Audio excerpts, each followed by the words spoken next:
আমার বৌদি প্রত্যেক দিন আমাকে দিয়ে বাজার থেকে বেগুন আনাতো। কিন্তু আমার অবাক লাগতো এটা দেখে যে যখন বৌদি বেগুনটা রান্না না করে ঘরে নিয়ে চলে যেত, আর যখন বাইরে বেরোতো তখন খুঁড়িয়ে খুঁড়িয়ে চলতো আর বলতো বেগুনটা অনেক ভালো ছিল। একদিন বৌদির এই রহস্য জানার জন্য আমি নিজের বোনকে বৌদির ঘরে লুকিয়ে থাকতে বলি। কিছুক্ষণ পর আমার বোনও খুঁড়িয়ে খুঁড়িয়ে ঘরের বাইরে বেরিয়ে আসে। এটা দেখে তো আমার প্রাণ বেরিয়ে যাওয়ার মতো অবস্থা হয়। একদিন বৌদি আমাকে হাফ কেজি বেগুন আনতে বলে। আমি অবাক হয়ে ভাবতে থাকি যে বৌদির কি হলো। ৪৫ মিনিট পার হয়ে গেছিল, তখনই আমার ভাই অফিস থেকে ফিরে আসে এবং তার শরীর খারাপ ছিল। আমি হলো ঘরে বসেছিলাম, তাড়াতাড়ি উঠে তার কাছে গেলাম। আমি তার জন্য চিন্তিত ছিলাম। সে বলল, কিছুক্ষণ আরাম করলে ঠিক হয়ে যাবে। তারপর সে নিজের ঘরের ভিতরে যাওয়ার জন্য দরজা খোলার চেষ্টা করে, কিন্তু দরজা তো ভিতর থেকে বন্ধ ছিল। ভাই অনেক রেগে যায় এবং অনেকবার দরজা ধাক্কায়, কিন্তু ঘরের ভিতর থেকে বৌদির কোনো আওয়াজ পাওয়া যায় না। ভাই আমার দিকে ফিরে জিজ্ঞেস করে, তোমার বৌদি কোথায়? আর দরজা ভিতর থেকে বন্ধ কেন? আমি বলি, বৌদি তো ঘরের ভিতরেই আছে, হয়তো ঘুমিয়ে পড়েছে। ভাই তখন জোরে জোরে চিৎকার করতে থাকে যে তাড়াতাড়ি দরজা খোলো, কিন্তু তারপরেও বৌদির কোনো উত্তর পাওয়া যায় না। আমি ভাইয়ের হাত ধরে চেয়ারের কাছে নিয়ে গিয়ে বলি, তুমি এখানে বসো, আমি দরজা খোলার ব্যবস্থা করেছি। তারপর আমি জোরে দরজায় ধাক্কা দেওয়া শুরু করি, আর সাথে সাথে এটাও বলি, বৌদি দরজা খোলো, ভাই আরাম করার জন্য ঘরে যাবে, তার শরীর ভালো নেই। কিন্তু তারপরেও কোনো কাজ হয় না। আমিও ভাইয়ের কাছে এসে বসে পড়ি। সে তো রেগে আগুন হয়ে গেছিল। আমি ভাইকে বলি, তুমি আমার ঘরে আরাম করতেই পারো, হয়তো বৌদি ঘুমিয়ে পড়েছে। ভাই বলে যে না, তুমি বরং নিজের ঘরে গিয়ে আরাম করো, কিন্তু আমি ভাইয়ের কাছেই বসে থাকি। তখনই ভাইয়ের দরজা খুলে যায় আর বৌদি খোঁড়াতে খোঁড়াতে ঘরের বাইরে বেরিয়ে আসে। ভাই একদম রেগে বৌদিকে বলে, ঘরের দরজা ভিতর থেকে কেন বন্ধ ছিল? তুমি কি জানো না যে আমি আমার দুই বোনের দায়িত্ব তোমার কাঁধে রেখে কাজে যাই? তুমি কি তাহলে রোজ এমন করো? আমি নিজেই ১৫ বছরের কম বয়সী একজন ভীতু মেয়ে ছিলাম। তারপর ভাইয়ের এমন রাগ দেখে আমি আরও ভয় পেয়ে যাই। তারপরেও আমি অনেক সাহস নিয়ে এগিয়ে গিয়ে ভাইকে বলি, তুমি কিন্তু অনেকটা বেশি বলে ফেলেছ। বৌদি কখনো আমাদের অবহেলা করে না, সে মায়ের মতন আমাদের দুই বোনেরই খেয়াল রাখে। হয়তো আজ তার শরীরটা ভালো না থাকায় সে শুয়ে পড়েছিল। এই কথা শুনে ভাই আমার মাথায় হাত বুলিয়ে নিজের ঘরে চলে যায়। বৌদির চোখে জল চলে এসেছিল, সে আমাকে বুকে জড়িয়ে নেয়। সে বলে, ধন্যবাদ রিয়া। আমি বলি, ধন্যবাদ কিসের জন্য বৌদি, এসব বাদ দাও। কম বয়সী একজন ভীতু মেয়ে ছিলাম। তারপর ভাইয়ের এমন রাগ দেখে আমি আরও ভয় পেয়ে যাই। তারপরেও আমি অনেক সাহস নিয়ে এগিয়ে গিয়ে ভাইকে বলি, তুমি কিন্তু অনেকটা বেশি বলে ফেলেছ। বৌদি কখনো আমাদের অবহেলা করে না, সে মায়ের মতন আমাদের দুই বোনেরই খেয়াল রাখে। হয়তো আজ তার শরীরটা ভালো না থাকায় সে শুয়ে পড়েছিল। এই কথা শুনে ভাই আমার মাথায় হাত বুলিয়ে নিজের ঘরে চলে যায়। বৌদির চোখে জল চলে এসেছিল, সে আমাকে বুকে জড়িয়ে নেয়। সে বলে, ধন্যবাদ রিয়া। আমি বলি, ধন্যবাদ কিসের জন্য বৌদি, এসব বাদ দাও। চলো রান্নাঘরে একসাথে বেগুনটা রান্না করি। বৌদি এক মুহূর্তের জন্য চিন্তিত হয়ে গিয়ে বলে, রিয়া, বেগুনটা তো আমি খেয়ে ফেলেছি, তুমি নিজের ঘরে গিয়ে পড়াশোনা করো। বৌদি খুঁড়িয়ে খুঁড়িয়ে রান্নাঘরে চলে গেল। আমি অবাক হয়ে দাঁড়িয়ে ভাবলাম, বৌদি আমাকে মিথ্যে কথা বলল, যেন যে সে বেগুন খেয়ে নিয়েছে। আমি নিজের চোখে দেখেছিলাম যে কাঁচা বেগুন সে ঘরে নিয়ে যাচ্ছে। আমি নিজের ঘরে এসে পড়াশোনা করতে করতে না জানি কখন ঘুমিয়ে পড়েছিলাম। সন্ধেবেলায় আমার চোখ খুলে আমি আর আনিশা মিলে রান্নাঘরে গিয়ে বৌদির সাথে রান্নাঘরের কাজ করতে থাকি। আজ বৌদিকে দেখে মনে হচ্ছিল যেন সে একটু অস্বস্তিতে আছে। ভাই ও রান্নাঘরে চলে আসে। ভাইকে দেখে আগের থেকে অনেক সুস্থ মনে হচ্ছিল। সে বৌদির সাথে ভালো করেই কথা বলছিল। আমি আমার মনের ভুল ভেবে সেই সমস্ত কথাগুলোকে খুব একটা পাত্তা দিইনি। পরের দিন সকালে উঠে আমি কলেজের জন্য তৈরি হয়ে ভাইয়ের সাথে কলেজের জন্য বেরিয়ে পড়ি। সে অফিস যাওয়ার সময় আমাকে কলেজে নিয়ে যেত। আমি আর আনিশা একই কলেজে পড়তাম। তার ফার্স্ট ইয়ারের পরীক্ষা হয়ে গিয়েছিল, সেজন্য তার ছুটি ছিল। আর আমার থার্ড ইয়ারের পরীক্ষা বাকি ছিল। কলেজ শেষ করে যখন বাড়ি ফিরি তখন দেখি বৌদি আমার জন্য অপেক্ষা করছে। সে বলে, রিয়া তাড়াতাড়ি জামাকাপড় বদলে আমার জন্য হাফ কেজি বেগুন এনে দাও। আমি বৌদির কথা মতো হাফ কেজি বেগুন কিনে আনি। বৌদিকে বেগুন দিয়ে তাকে বলি, বৌদি আজকে বেগুনের তরকারি বানিয়ে দিলেও। এই কথা শুনে আমার বৌদির মুখের রং ফিকে হয়ে যায়। তারপর সে মাথা নাড়িয়ে নিজের ঘরে চলে যায়। সেই বেগুনটা নিয়ে আমার একটু অস্বস্তি হচ্ছিল। এটা দেখে যে এই কাঁচা বেগুন নিজের ঘরে থেকে নিয়ে যায়। তারপর আমি নিজের ঘরে এসে পড়তে বসি। সন্ধেবেলায় ভাই অফিস থেকে ফিরলে সে আনিশার জন্য খাবার নিয়ে আসত। ভাইয়ের আওয়াজ শুনে বৌদি ঘরের বাইরে বেরোনোর সময় খুঁড়িয়ে হাঁটছিল। আমি অবাক হয়ে যাই যে কিছুক্ষণ আগে পর্যন্ত তো বৌদির পা একদম ঠিক ছিল, তাহলে সে এখন খুঁড়িয়ে চলছে কেন? আমার সন্দেহ হয় যে সে ভাইকে দেখানোর জন্য কি এমন নাটক করছে। কিন্তু বৌদির দিকে তাকাতে আমি সুস্পষ্টভাবে বুঝতে পারি যে বৌদি কষ্ট পাচ্ছে। আমি বৌদির কাছে গিয়ে জিজ্ঞাসা করি, তোমার পায়ে কি হয়েছে? সে চুপ হয়ে যায়। ভাইকে দেখে বৌদি তাড়াতাড়ি করে রান্নাঘরে চলে যায়। আমিও রান্নাঘরে গিয়ে তাকে সাহায্য করতে শুরু করি। আমি বলি, বৌদি বেগুনের কথা ভাবতে ভাবতে আজ আমার অনেক খিদে পেয়েছে। বৌদি আমার দিকে অদ্ভুতভাবে তাকায়, তারপর বলে, রিয়া আজ তো বাড়িতে বেগুনের তরকারি হয়েছে। রিয়া বলে, বেগুন তো আমি খেয়ে নিয়েছি। আমি অবাক হয়ে যাই। এটা শুনে আমি সব কিছু ছেড়ে দিয়ে নিজের ঘরে চলে যাই। আমি আমার ছোট বোনকে দেখে চমকে যাই। সে তো ফার্স্ট ইয়ারের বই খুলে বসেছিল। আমি তাকে বলি, যখন পড়ার কথা ছিল তখন তো করনি, এখন কি লাভ? আনিশা থেকে বইটা পড়ার জন্য যখনই হাতে নিতে গেলাম তখন সে এক ঝটকায় আমার হাত সরিয়ে দেয় আর রেগে গিয়ে বলে, নিজের চরকায় তেল দাও, সব সময় আমার মা হওয়ার চেষ্টা করো না। তুমি শুধুমাত্র আমার থেকে 4 বছরের বড়। আমার সব ব্যাপারে তুমি নাক গলাও কেন? আনিশা এর আগে কখনো এইভাবে আমার সাথে কথা বলেনি। আমি সেই ঘর থেকে বেরিয়ে ভাইয়ের পাশে এসে বসি। ভাই আমাকে প্রায় পড়াশোনার ব্যাপারে জিজ্ঞাসা করত, কিন্তু আমার সব ধ্যান বৌদির পায়ের উপর থাকত। সে ভাইয়ের সামনে না আসার জন্য অনেক চেষ্টা করছিল, আর যতটা সম্ভব না করিয়ে চলার চেষ্টা করছিল। ভাই আমাকে চিন্তিত দেখে আমার চিন্তার কারণ জিজ্ঞাসা করে আমি কিছু না ভেবেই বলি যে আনিশা আমার সাথে বাজে ব্যবহার করেছে। ভাই রেগে গিয়ে আনিশাকে ডাকে আর বলে, তুমি সবসময় ঘরের মধ্যে কি করো? কখনো কখনো বাইরে এসে আমার কাছে তো বুঝতে পারো। ভাইয়ের কথা শেষ হতে না হতেই আনিশা কাঁদতে শুরু করে দেয় আর বলে, মা বাবা তো নিজেরা চলে গেছে আর আমাকে নরকের যন্ত্রণা সহ্য করার জন্য রেখে গেছে। এদিকে ভাই বলে ঘরে বসবে না, আর বৌদি বলে ঘরের কাজে সাহায্য করতে, আর আমার বোন আমার বন্ধু, আমার শত্রু হয়ে গেছে। ভাই আনিশার অবস্থা দেখে হয়রান হয়ে যায়। তারপর উঠে গিয়ে আনিশা বুকে জড়িয়ে তার মাথায় হাত বোলাতে শুরু করে আর বলে, আনিশা তুমি তো জানো তোমাকে কখনো আমি আমার বোনের মতো দেখি না, বরং তোমাকে আমি নিজের মেয়ের মতো ভালোবাসি, তাহলে তুমি এই ধরনের কথা কেন বলছো? তারপর সে নিজের চোখের জল মুছে নেয় আর আমাদের থেকে ক্ষমা চায়। তারপর নিজের ঘরে চলে যায়। তারপর ভাই বৌদিকে ডেকে জিজ্ঞেস করে, আজকালের মধ্যে বাড়িতে কিছু ঘটেছে? এটা শুনে বৌদির মুখের রং ফিকে হয়ে যায়। তাকে দেখে মনে হচ্ছিল যেন সে ভয় পেয়েছে।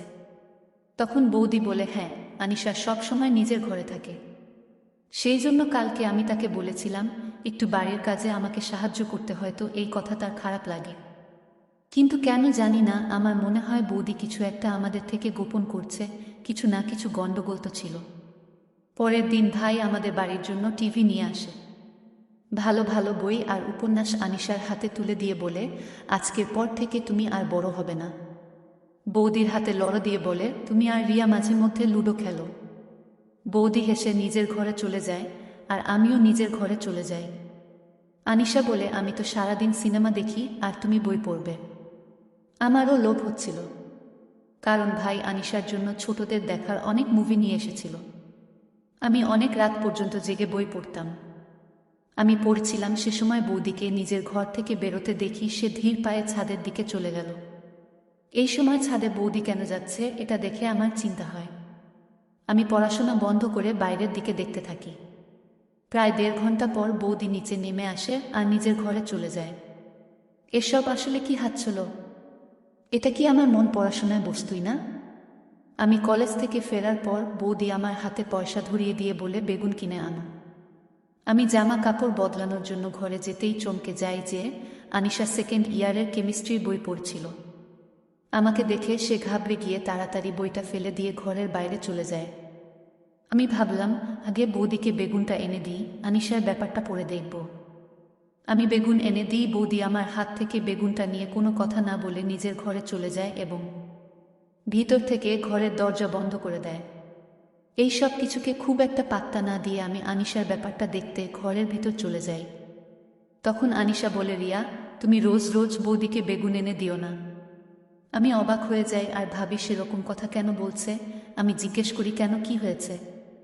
আনিশা উঠে এসে আমার কানে এমন কিছু কথা বলে যেগুলো শুনে আমার মাথা ঘুরতে শুরু করে।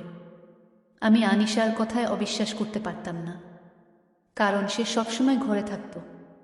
বৌদির ব্যাপারে সে আমার থেকে বেশি জানবে। আমি আনিশাকে দিব্যি দিয়ে বারণ করে দিই যে সে যেন আর কখনো এই সমস্ত কথা না বলে। আমি নিজেই সব কিছুর ব্যাপারে সমাধান করব। সব সত্য সামনে আসার পর তুমি কথা বলবে। এই ব্যাপারে আমি পড়তে বসি আর আনিশা ছাদে চলে যায়। আমার একদম পড়তে ভালো লাগছিল না। আমি আর আনিশা বৌদির জন্য চিন্তায় ছিলাম। এরা দুজনেই অদ্ভুত অদ্ভুত কাজ করছিল। আমি এসব চিন্তা ভাবনা করছিলাম। তখন বৌদি নিজের ঘর থেকে খুঁড়িয়ে খুঁড়িয়ে বের হলো। আমার কিছু গণ্ডগোল আছে বলে মনে হয়। বন্ধুরা, ভিডিওর মাঝখানে একটা কথা বলতে চাই।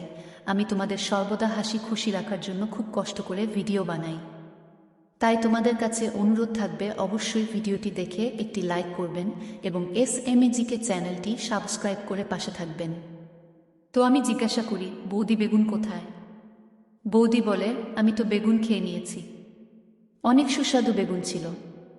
আমি চুপ হয়ে যাই। বৌদি খুঁড়িয়ে খুঁড়িয়ে নিজের কাজ করতে লাগলো। তারপর হঠাৎ বৌদি জিজ্ঞাসা করে, আনিশা কোথায়? আমি বলি, সে ছাদে গেছে। এই কথা শুনে তো বৌদির মুখের রং ফিকে হয়ে যায়। সে খুঁড়িয়ে খুঁড়িয়ে ছাদে চলে গেল। আমি নিজের বই পড়তে শুরু করি। ভাবি এরা পাগল হয়ে গেছে আর আমাকেও পাগল করে দেবে। কিন্তু কোনোভাবেই আমার পড়াশোনায় মন বসছিল না। বৌদির ছাদে যাওয়ার অনেকক্ষণ সময় হয়ে গিয়েছিল। আমিও তাদের পিছনে পিছনে ছাদে যাই। সিঁড়ি দিয়ে ওঠার সময় আমি খুব ভালোভাবে বৌদির কথা শুনতে পাচ্ছিলাম। সে আনিশা খুব বাজেভাবে বকছিল।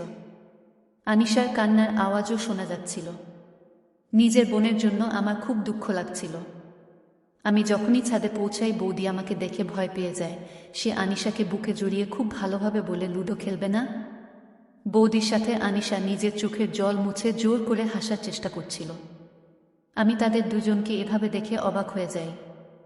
আমি আনিশার হাত ধরে তাকে টেনে নিয়ে নিচে চলে আসি। ঘরে নিয়ে গিয়ে তাকে জিজ্ঞাসা করি, বৌদি তোমাকে কেন বকছিল? আনিশা ঘাবড়ে গিয়ে বলে যে, না না, বৌদি আমাকে কেন বকবে? সে তো আমাকে অনেক ভালোবাসে। আমি চুপ করে যাই।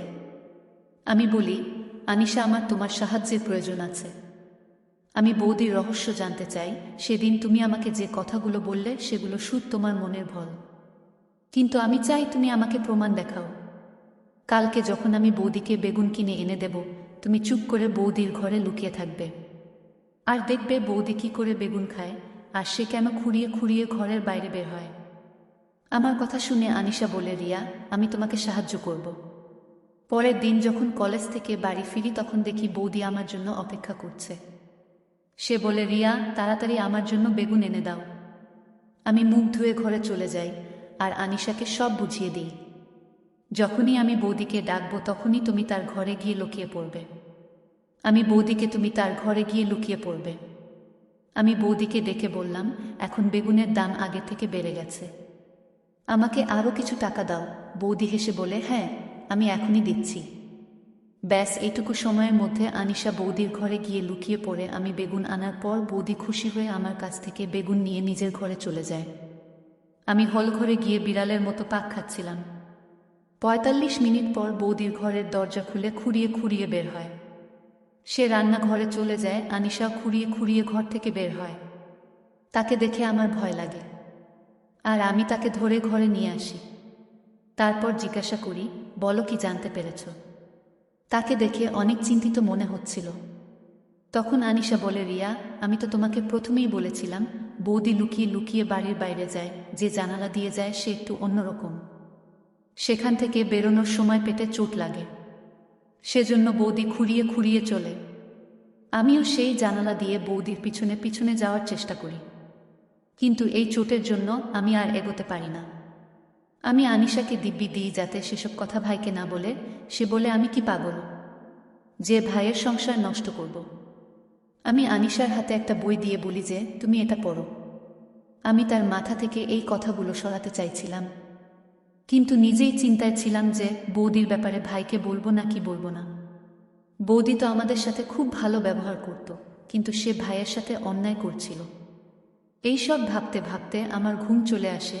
না জানি কতক্ষণ পর্যন্ত আমি এইসব চিন্তা করেছি। আমার ঘুম ভেঙে যায় ভাইয়ের চিৎকারের আওয়াজে। আমি তো ভয় পেয়ে গিয়েছিলাম। আমি দৌড়ে দৌড়ে হলঘরে আসি আর বৌদি আনিশার দেখতে পাই। আমার মনে হয় হয়তো আনিশা বৌদির ব্যাপারে ভাইকে সব বলে দিয়েছে, সেই জন্যই তো ভাই বৌদির উপর রাগ দেখাচ্ছে। আমাকে দেখে ভাই বলে, রিয়া, আমি তোমাকে অনেক বুদ্ধিমতী ভাবতাম, কিন্তু তুমি এটাও সামলাতে পারলেন না। ভাই আনিশার দিকে ইশারা করছিল। আমি তাড়াতাড়ি সামনে এসে বলি, ভাই কি হয়েছে? ভাইয়ের চোখে জল ছিল। সে বলে, তুমি শুধু আনিশা এটা জিজ্ঞাসা করে বলো যে ছাদে কে ছিল, যার সাথে ও দেখা করতে গিয়েছিল। আমি এই কথাগুলো শুনে তো কেঁপে উঠি। আমি কাঁপা কাঁপা গলায় বলি, না ভাই, আমাদের আনিশা এরকম করতেই পারে না, তোমার নিশ্চয় কোথাও ভুল হচ্ছে। বৌদি এগিয়ে এসে বলে, দীপন তুমি এত রাগ করো না, সে ছোট মানুষ। ভাই বৌদিকে বলে, আমি বিয়ের পরের দিনই তোমাকে বলে দিয়েছিলাম যে এরা আমার বোন নয়, আমি এদের নিজের মেয়ের মতো দেখি, তোমাকে এদের মা হয়ে উঠতে হবে। তুমি তাদের এই শিক্ষা দিয়েছ। আমি আনিশাকে নিজের সাথে ঘরে নিয়ে আসি। আমি তাকে জিজ্ঞাসা করি, তুমি সব সত্যি কথা আমাকে এখনই বলো, আসল ঘটনা কি? সে বলে, বৌদি চাই যে আমরা বাড়ি ছেড়ে চলে যাই, সেজন্য এসব করে ভাইয়ের চোখে আমাদের খারাপ করতে চাইছে। আনিশার কথা তো আমাকে ভিতর থেকে নাড়া দিয়ে ওঠে। আমি তাকে বলি, চিন্তা করো না, আমাদের জন্য যে গর্ত খুঁজছে সে নিজেই একদিন সেই গর্তের মধ্যে পড়ে যাবে। পরের দিন যখন আমি ভাইয়ের সাথে কলেজ যাচ্ছিলাম, তখন সে ভীষণ চুপচাপ ছিল, তার চোখ ফুলে গিয়েছিল। আমি ভাইকে বলি, তুমি হাফ ছুটি নিয়ে অফিস থেকে আমাকে কলেজ থেকে নিতে আসবে, আমি একটা সত্যি তোমার সামনে আনতে চাই। ভাই কিছু না বলে চলে যায়, কিন্তু সে আমাকে নিতে আসে। আমি তাকে বলি যে তুমি বাড়ির বাইরে থাকবে, যখন আমি তোমাকে ইশারা করব তখন তুমি ভিতরে আসবে। আমি যখনই বাড়ি যাই বৌদি আমাকে বেগুন আনার কথা বলে। যখন আমি বেগুন আনার জন্য বাড়ির বাইরে যাই তখন ভাই বলে, কোথায় যাচ্ছ? আমি বলি, শুধু দেখতে থাকো, আজকে সব সত্যি তোমার সামনে চলে আসবে। আমি বেগুন কিনে আনলে বৌদি আমার হাত থেকে বেগুন নেয় এবং নিজের ঘরে চলে যায়। আমি এই সময়ের জন্য অপেক্ষা করছিলাম। আমি তাড়াতাড়ি বাড়ির বাইরে গিয়ে ভাইকে ডেকে আনি। আমি ভাইকে বলি, তুমি তোমার ঘরের দরজা ভাঙো। যখন আমরা ঘরে ঢুকি তখন সেখানে বৌদি ছিলই না। তার ঘরের গোপন জানালা, সেখানে বৌদিকে দেখতে পায়। সে তাড়াহুড়ো করে কোথাও একটা যাচ্ছিল। ভাইও তাড়াতাড়ি করে সেই জানালা দিয়ে লাফ মারে, আর আমি আর আনিশা ও কোনো রকমের সেই জানালা দিয়ে বের হয়ে আমরা তিনজন মিলে বৌদির পিছু করতে থাকি। এরপর আমরা একটা শুনশান জায়গায় এসে পৌঁছাই। সেই জায়গায় জাদুকর কাজ চলতে চলতে বৌদি হঠাৎ পিছনে ফিরে তাকালে আমাদের তিনজনকে দেখতে পেয়ে যায়। আমাদের তিনজনকে দেখে বৌদির মুখের রং ফিকে হয়ে যায়। ভাই বৌদির হাত ধরে তাকে বাড়িতে নিয়ে আসে। ভাইয়ের রাগ ভয়ঙ্কর রূপ নিয়েছিল। ভাই বলে, আজ আমি নিজের চোখে সব দেখে নিয়েছি, মিথ্যে বলার চেষ্টাও করবে না, সত্যি কথা বলে দাও। বৌদি কাঁদতে কাঁদতে বলে, দীপন ভগবান সাক্ষী, আমি সবসময় তোমার বোনদের নিজের সন্তান ভেবেছি, কিন্তু তুমি বোনদের কথায় আমার উপর সন্দেহ করো যে আমি তাদের খেয়াল রাখি না। তুমি সবসময় তাদের জন্য আমাকে বকাবকি করো।